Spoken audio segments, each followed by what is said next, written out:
আসসালামু আলাইকুম। আজকে সর্বশেষ সংবাদ জানাবো আমি নুসরাত। প্রথমেই জানিয়ে দেব সংবাদ শিরোনাম। চাঁপাইনবাবগঞ্জে থানার ফটকে ককটেল বিস্ফোরণ। জামাত ক্ষমতায় এলে মুক্তিযুদ্ধের ইতিহাস বদলে ফেলবে বললেন আব্দুল আউয়াল মিন্টু। প্রশাসন জনগণের বিরুদ্ধে গেলে আবারও ৫ আগস্ট হবে বললেন হাসনাত আব্দুল্লাহ। সর্বশেষ জানাবো জাতির উদ্দেশ্যে ভাষণ দেবেন নাহিদ ইসলাম। শিরোনাম শুনলেন, এবারে বিস্তারিত। চাঁপাইনবাবগঞ্জে থানার ফটকে ককটেল বিস্ফোরণ।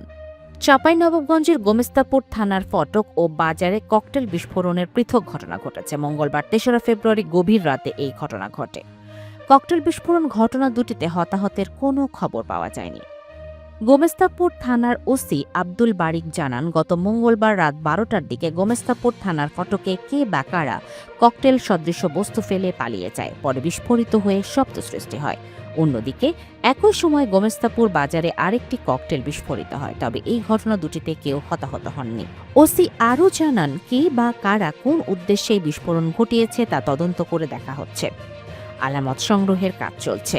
উপজেলায় পুলিশের নজরদারি জোরদার ও টহল কার্যক্রম অব্যাহত রয়েছে। জামাত ক্ষমতায় এলে মুক্তিযুদ্ধের ইতিহাস বদলে ফেলবে বললেন আব্দুল আউয়াল মিন্টু। বিএনপির ভাইস চেয়ারম্যান ও ফেনী ৩ আসনে দলটির মনোনীত ধানের শীষ প্রতীকের প্রার্থী আব্দুল আউয়াল মিন্টু জামাতকে ইঙ্গিত করে বলেছেন, একটি দল ক্ষমতায় এলে মুক্তিযুদ্ধের ইতিহাস বদলে ফেলবে। আপনারা সামাজিক যোগাযোগ মাধ্যমে দেখেছেন, মেজর জিয়াউর রহমানকে বাদ দিয়ে অন্য একজনকে মুক্তিযুদ্ধের ঘোষক বলে প্রচার করা হচ্ছে। তাছাড়া ঢাকা ১৭ আসনে তাদের একজন এমপি প্রার্থী সেনাবাহিনীর সঙ্গে কেমন আচরণ করেছে। এসব ঘটনাই প্রমাণ করে তারা ক্ষমতায় গেলে মারামারি করে দেশকে আফগানিস্তানের মতো বানিয়ে ফেলবে। বুধবার ৪ ফেব্রুয়ারি রাতে ফেনীর দাগন ভূঁইয়ার দুলামিয়া কটন মিলে মুক্তিযোদ্ধাদের সঙ্গে মতবিনিময়কালে তিনি এসব কথা বলেন।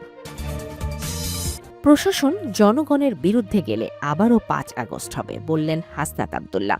জাতীয় নাগরিক পার্টি এনসিপির দক্ষিণাঞ্চলীয় মুখ্য সংগঠক হাসনাত আব্দুল্লাহ প্রশাসনের সমালোচনা করে বলেছেন, আপনারা যদি বাংলাদেশের জনগণের বিরুদ্ধে যান তবে আবারও ৫ আগস্ট নেমে আসবে। ভোট চোরদের হাতে যদি দেশ তুলে দেন তাহলে তারা আপনার সন্তানকে গুলি করে হত্যার কথা বলবে। বুধবার ৪ ফেব্রুয়ারি বিকেলে ব্রাহ্মণবাড়িয়া নবীনগরের ১১ দলীয় জোট সমর্থিত বাংলাদেশ খেলাফত মজলিসের মনোনীত প্রার্থী আমজাদ হোসাইন আশরাফির সমর্থনে আয়োজিত নির্বাচনী জনসভায় প্রধান অতিথির বক্তব্যে তিনি এসব কথা বলেন।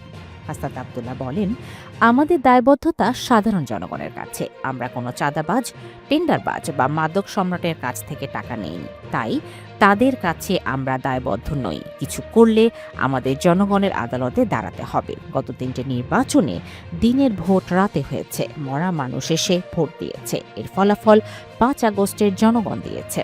৫০০-১০০০ টাকার বিনিময়ে একদিন ভালো থাকবেন নাকি ৫ বছরের দেশের মালিক হবেন সেটা আপনাদের সিদ্ধান্ত।